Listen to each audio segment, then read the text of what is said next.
Je me prépare à apparaître devant la France entière. Tu beau gosse ou pas, moi? Tu veux un peu d'anti-cerne? T'as quand même mignon avec ton petit truc. On dirait Ségolène Royal. Salut les amis, j'espère que vous allez bien. Je suis très heureux de vous retrouver pour cette nouvelle vidéo. Et aujourd'hui les amis, j'ai l'immense plaisir, honneur de recevoir sur ma chaîne YouTube la seule, l'unique, la plus intelligente, la plus brillante, la grande Christina Lazatian. Waouh, merci Arthur, je suis heureuse d'être ici. C'est vrai, t'es contente? Bah ouais, je suis trop contente. C'est vrai que ça fait quand même vachement longtemps qu'on voulait faire une vidéo ensemble. Ouais, c'est vrai. Et donc, Christina, qui est une des expertes en France aujourd'hui, une des plus grandes expertes en matière de legal design. Alors, je suis Christina Lazatian. Effectivement, ça fait plusieurs années que je travaille sur des projets en legal design. Parce que c'est vrai qu'aujourd'hui, il y a un vrai, moi je trouve qu'il y a un vrai souci dans le droit, c'est l'accessibilité du droit.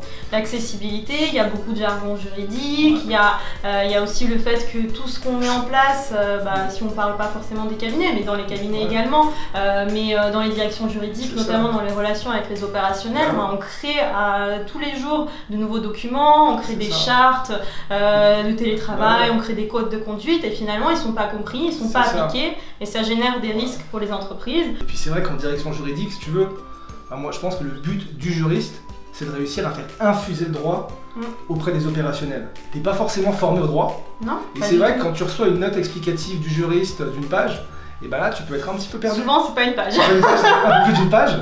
Et ben tu vas recevoir la note, c'est très bien, mais est-ce que tu vas l'appliquer en pratique? Tu vas même pas la lire en fait. C'est ça la problématique aujourd'hui, c'est que faudrait déjà que tu la lises pour que tu puisses l'impliquer. C'est ça. Et donc Christina, je t'ai proposé de legal designer un acte, un problème qui est celui des conventions d'honoraires. Souvent j'ai l'impression, moi j'ai ressenti qu'il y a un problème de compréhension du client des conventions d'honoraires. Oui, et puis normalement c'est fait pour le client quand même. Cette obligation elle est faite pour le client, c'est aussi pour l'avocat pour justement garantir la responsabilité et le protéger, mais c'est aussi pour le client pour qu'il ait une prévisibilité sur le budget, sur les honoraires qui sont payés.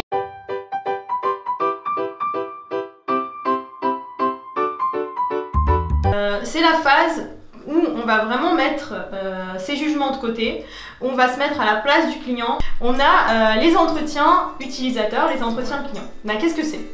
C'est que dans cette phase, on va vraiment se concentrer sur le client, l'utilisateur. On va se mettre en retrait. L'empathie, c'est vraiment la capacité de se mettre de retrait et d'écouter l'autre. On va vraiment être là juste à écouter et poser des questions. Donc ce qu'on va faire, c'est qu'on va appeler des clients. Des clients qui ont justement eu affaire à des avocats, qui ont signé ces conventions d'honoraires, qui les ont empilées chez eux. Et donc on a appelé les clients. C'est ça. Et ils nous ont donné quelques problèmes principaux, des pain points par rapport à la convention d'honoraires. C'est vrai que ce qu'on a remarqué, c'est que pour eux, il y avait beaucoup de mots qui étaient genre pas compréhensibles du tout. Mais même pour nous, parfois on a du mal. C'est vrai, quand on parle de débours, quand on parle de diligence, quand on parle de dépenses, de frais, d'honoraires, il y a plein de mots. Et c'est vrai que c'est du jargon juridico. Juridique. Ils ont du mal à comprendre, déjà, il y a des avocats qui font du taux horaire, des avocats qui font du forfait, et même dans le forfait, ils ont du mal à comprendre quelles sont les tâches qui sont présentes dans le forfait, parce que est-ce qu'il y a des frais cachés? Cette phase d'empathie, elle permet d'identifier le persona. Le persona, c'est qui? C'est le destinataire du document. Donc le persona, ça va nous servir déjà à savoir le besoin du client, quel type de besoin on va cibler, parce qu'en fonction du persona, on peut avoir différentes problématiques et différentes manières de traiter la problématique et la question. Mais non, et donc nous, du coup, notre persona, qui est un peu le use case de la vidéo, c'est entrepreneur de 45 à 55 ans, chef d'entreprise de PME, qui procède à des licenciements économiques. Et du coup maintenant, on arrive à l'étape 2, qui est l'étape de définition.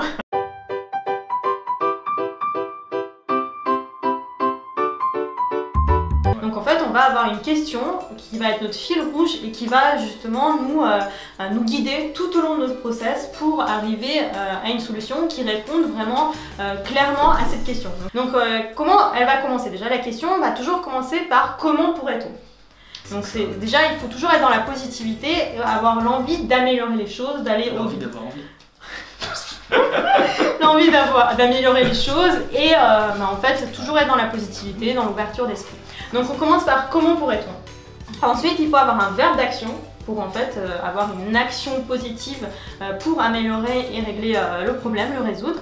Et ensuite, pour qui, du coup notre persona, et dans le but de quoi. Et donc nous, notre question c'est... Donc comment pourrait-on bien rendre plus intelligible le process de facturation pour Carlos, qui est notre client persona.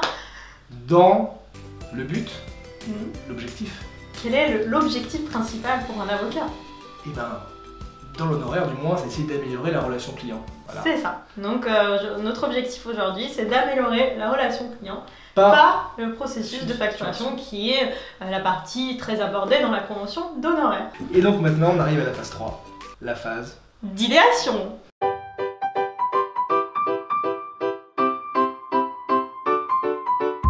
Moi, ce que j'ai compris en fait, c'est que la phase d'idéation, mais c'est un peu comme ce que je fais dans moi, le design thinking pour mes clients en stratégie digitale. L'idéation, c'est deux phases. C'est la divergence et la phase de convergence. Et donc, explique-moi un peu comment toi, en legal design, tu gères ces phases de divergence et convergence. On n'a pas encore la solution, mais on va réfléchir. Donc, comment on va réfléchir? On va passer par la phase divergence. C'est la phase qu'on connaît pas trop. C'est la phase qu'on n'a pas appris parce que à l'école, à la fac, au lycée, pendant tout notre parcours scolaire et puis même par après, pendant notre parcours professionnel, on apprend la phase de convergence. La phase de convergence, c'est quoi? C'est un problème. Ouais, c'est un problème égale une solution. C'est les cas pratiques qu'on a traités tout au long de notre scolarité. C'est donner toutes les solutions qui sont les idées qui sont les plus farfelues les unes que les autres, mais justement, c'est dans cette phase-là qu'on peut arriver à des solutions qui sont mais extraordinaires. Donc ce qu'on va faire là, c'est que on a identifié justement une solution qui nous paraît faisable, qui nous paraît facile à mettre en œuvre pour commencer, parce que pertinente à la fois pour l'avocat et pour le client. C'est ça. Disons qu'on avait globalement deux choix principaux, qui étaient le premier, c'est retravailler complètement sur la convention honoraire, et l'autre choix, c'était de se dire on maintient la convention honoraire, mais on lui offre quelque chose en plus, à côté pour faciliter sa compréhension. La note explicative qu'on va fournir en plus, donc on va envoyer déjà la note explicative, ça peut être tant en version digitale, on peut aussi la remettre en version papier si on a envie, au moment où on fait le rendez-vous client. Et donc maintenant tu sais quelle heure il est, Christina? Non, l'heure non, mais c'est l'heure du prototypage.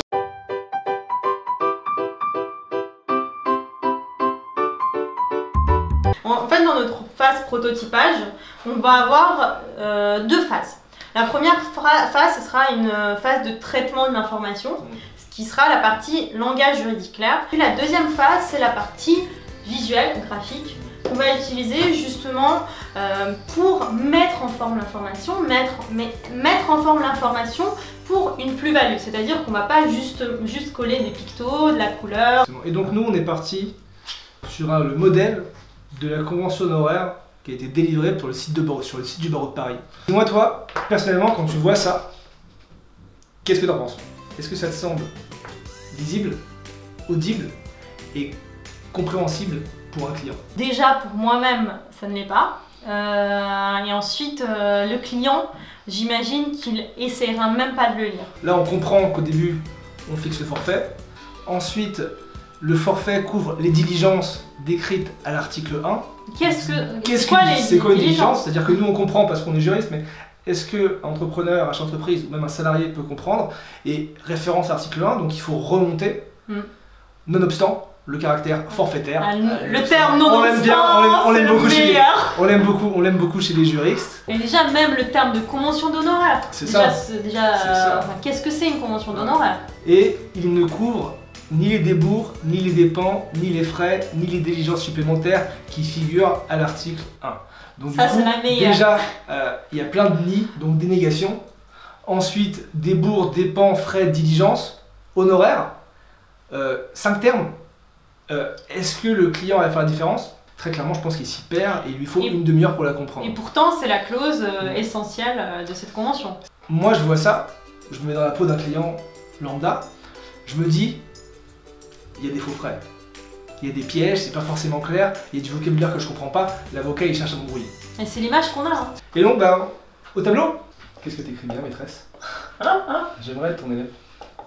Bah tu l'es là. C'est vrai, ouais. Du coup, on va partir sur l'article 3 de la convention d'honoraires, enfin le modèle du barreau de Paris. Donc là, qu'est-ce que c'est la formation, le forfait d'honoraires? Ben, c'est ce que tu dois payer. Donc ça peut être en question, ben, quel montant dois-je payer à mon avocat? Qu'est-ce qu'on a comme important dans cette phrase? C'est la mention du forfait, Du montant. les missions. Donc Ouais. là, notre mission, ça serait quoi? Accompagnement au licenciement économique. Avec un petit détail des prestations quand même. C'est ça. Et si on a par exemple ce contrat qui est digital, on pourrait même avoir la liste qui s'affiche en cliquant sur notre En mission. surveillance. Et là, Forfait, donc on va dire. Donc, on peut mettre en petit là, hors TVA par exemple. Et si justement on explique toutes les étapes et tout ce qu'on fait justement dans cette mission, bah, ça permet aussi de justifier ce prix. Des relevés de diligence seront adressés périodiquement aux clients. Ça c'est intéressant. Comment suivre mon dossier? Donc comment suivre mon dossier? Voilà. Vous recevrez Par email une information. de l'état d'avancement du dossier à chaque étape. Ensuite, il ne couvre ni les dépenses, ni les frais, ni les diligences supplémentaires qui figurent à l'article 1. On devrait avoir la mention de ce que ne comprend pas le forfait avant même de ces envois périodiques. Quoi, les dépenses? Les dépenses, Les dépenses, qu'est-ce que c'est? Bah, c'est les frais de justice, on va C'est les dire. frais de justice. Il faudra ensuite préciser, donner un ou deux exemples, justement bah, les frais D'enrôlement. d'expertise. Donc là, ce qu'on va faire déjà, c'est qu'on va nommer nos documents. Donc de façon très simple, de toute façon, ça c'est notre prototype, hein, c'est pas la version finale. Donc on va aller de manière très brute. Hein. Comment on pourrait nommer ce document? Bah, c'est votre contrat. Votre contrat. Donc là, ensuite, on va noter nos questions. Donc, quel montant dois-je payer à mon avocat? Alors là, on va déjà noter et ensuite on va réfléchir à une certaine mise en forme qui puisse justement prioriser certaines informations. Alors, ce qu'on peut aussi faire, c'est en fait, on peut mettre l'un à côté de l'autre, ces deux informations essentielles. Comme ça, notre œil suit vraiment ces deux lignes et avoir justement donc, notre mission avec une flèche qui descend sur l'accompagnement au licenciement économique et notre prix avec une flèche qui permet de pointer justement le forfait de 10 000 €. Alors, ce tarif ne comprend pas. On pourrait l'avoir justement au niveau de la mention du prix, hein, comme on le disait. Soit si on avait une partie digitale, bah là on aurait la possibilité de cliquer, hein, comme pour la mention de la mission. Soit là on le mettrait en plus petit pour justement montrer que c'est une information supplémentaire du détail. Alors là on a notre prototype, hein, juste sur cette clause. Sachant que effectivement là c'est la version très brute. Ce qu'on va faire, c'est pour s'assurer qu'on est sur la bonne voie, on va après cette étape là faire un test.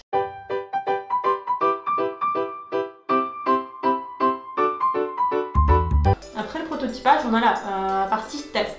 On va rappeler nos clients avec qui on a discuté en début de process et on va leur présenter justement ce nouveau document parce que le premier document, ils en avaient déjà connaissance. Du coup, ouais, je pense que le mieux c'est peut-être qu'on montre à l'écran ce qu'on peut faire avec Canva, ce que tu as déjà avec Canva et ce que tu as fait avec un logiciel pro. Comme ça, on voit la différence, on voit déjà qu'avec Canva c'est possible de faire des choses. Oui. C'est pas parfait et on voit vraiment la différence avec un logiciel pro. Bah là, tu peux vraiment aller dans la sophistication. En tout cas, j'étais super heureux de faire cette vidéo avec toi. Bah moi aussi. Ça m'a fait plaisir. Ça fait longtemps qu'on voulait le faire. Franchement, je suis trop heureuse. Et là, dommage que ça s'arrête. c'est ça, on va recommencer. Ouais, on en fera d'autres. Ouais. La prochaine fois sera à Strasbourg. C'est ça, à l'érage, avec notre Enki chérie. Petite dédicace à Enki. Enki qui nous a tant apporté à tous les deux. En tout cas, j'espère que cette vidéo vous a plu. Si vous avez des questions par rapport au legal design, n'hésitez pas à les poser dans les commentaires de la vidéo. Retrouvez-nous très bientôt. Pour de nouvelles aventures. Aussi, mais surtout, pour des offres. Pour des offres. Je ne dis rien, je ne dis rien. Suspense. Suspense. Ça a peut-être un rapport avec de la formation en ligne, on ne sait pas, on ne dit rien. Ah non, on ne dit rien, on ne dit rien. Donc, à très bientôt. À bientôt. Bye bye.